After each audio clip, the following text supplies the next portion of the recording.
échappé à personne que du 17 au 24 novembre, c'est les élections professionnelles à la SNCF. Alors, ces élections, elles se déroulent quand même dans un contexte bien particulier.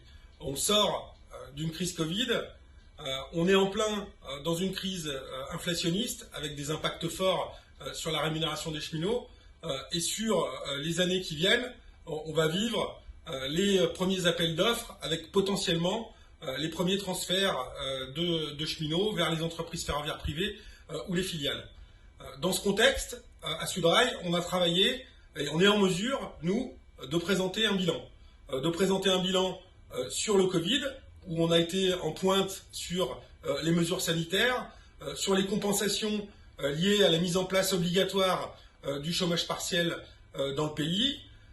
On est en mesure aujourd'hui de dire, à travers l'accord APLD, à travers le travail de nos délégués de terrain sur le Covid, qu'on a fait le job et on a permis aux cheminots de traverser cette période sans avoir d'impact fort, que ce soit sur l'emploi ou sur la rémunération. On a un bilan aussi sur la rémunération.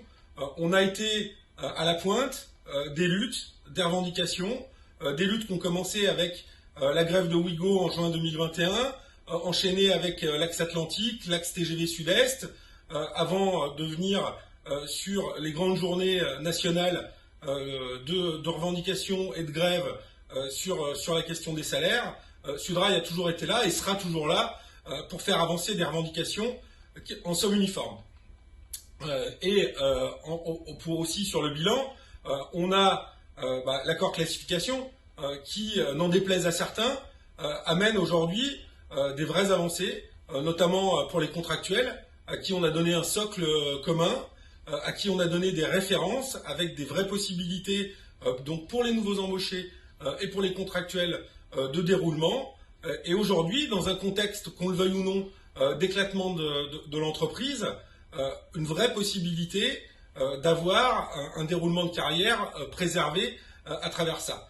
Et tout récemment, on a aussi le bilan qui est lié à la mise en place de la pénibilité, où on a pu faire, dans un premier temps, régulariser près de 4500 cheminots auxquels l'entreprise n'avait pas pris la peine de les déclarer en pénibilité. Et on commence tout juste ce dossier-là et on le continuera. Alors quand vous votez pour Sudrail, vous votez pour quoi?